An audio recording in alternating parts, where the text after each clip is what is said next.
Rahim. Assalamu alaikum wa rahmatullahi wa barakatuhu. Quran and Science by Sir Ahmed.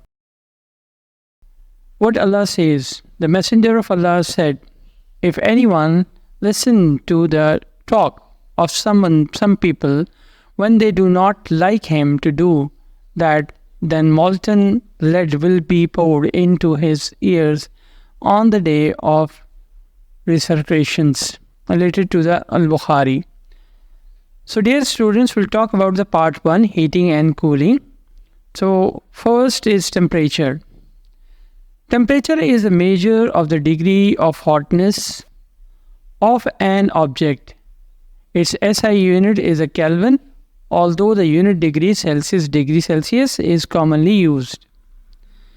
Now we'll talk about the thermometer. Now you can see the thermometers. Thermometers are the instrument which is used to measure the temperature. In this, you can see that we are showing you a clinical thermometer, and one is your room temperature, where we are going to find out the room temperature. So we can be pasted, or we can hang them into the room, or we can hang them into the laboratory.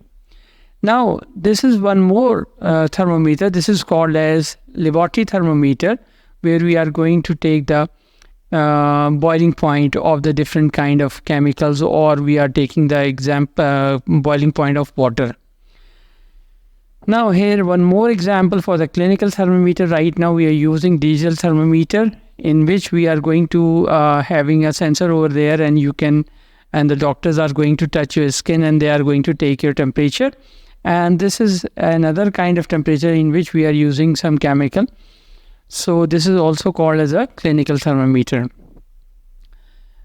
You can see another digital thermometer. This is called as temperature sensors, and they are also called as data loggers, because they are going to collect the temperature, as well as they are going to collect the data of the heating bodies or the devices. Now we'll talk about the laboratory thermometer. The thermometer you will use for your science investigation is a laboratory thermometer, which is a kind of liquid in a glass or thermometer. Here you can see temperature showing common in degrees Celsius.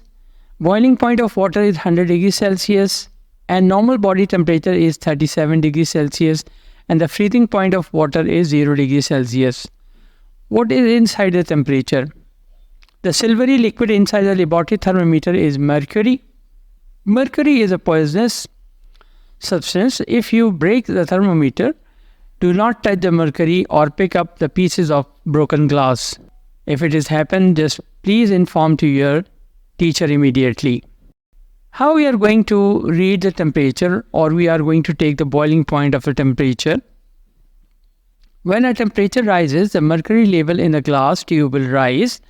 When the temperature falls, the mercury level will fall. The number of the thermometer are temperature marking. If you place the bulb of the thermometer in boiling water, the mercury level will rise to the 100 degrees Celsius marking. Heat is a form of energy which flows from a hotter region to a cooler region. Both reach the same temperature. Temperature of solid, liquid, or gas increases when it gains heat and decreases when it loses heat. Now we'll talk about the effect of heat gain and heat loss. Heat gain and loss have following effects: change in the temperature of matter, change in the state of matter, and change in the volume of matter. You can see with the help of the graph, we are showing them the time on the x-axis, and we have temperature on the y-axis. Now you can see when the melting starts, it is about 20 solid and liquid, from 20 to 60, and then it is going to be converted towards the gases to 100 to 120 or 110.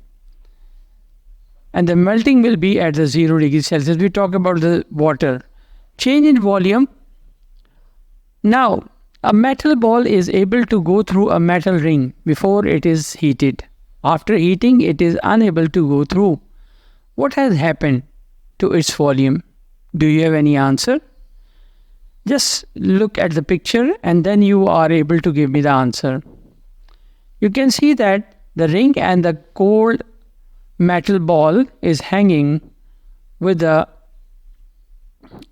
stand before heating at the room temperature, and after heating, when we are going to see that the ball is coming out. Let's see the experiment in this picture. As we are going to heat the ball of the metal ball, it is able to come out from the ring. Heat increases a metal ball's volume, causing it expand matter. Conversely, heat loose decreases its volume, allowing it to return to the ring. Thermal expansion and contraction of liquids. What does the liquid mercury in the thermometer rise on heating and fall on cooling? You can see in the picture it is very much clear. The colored water is present, and applying heat, we are going to see as we are going to put them into the Bunsen burner. So the heat gain causes the water to expand, and heat loss causes the water to contract. This is seen in the rise and fall of the water level in the tube. Similarly, the mercury level in the laboratory thermometer rises because it gains heat and expands, and falls because it loses heat and contracts. Thermal expansion and contraction of gases. The expansion and contraction of gases is much more greater than the solid and the liquid for the same change in temperature, and therefore can be observed more easily. You can see the arrangement of the atoms in the cold and heating while it is heating, so they have some changes occurs. Effect of expansion of contraction. Expansion and contraction give rise to the variety of problem in daily life. Although the expansion and contraction of solids may be small and not easily visible, the force of expansion and contraction can be tremendous. These forces can cause considerable damage and create many problems.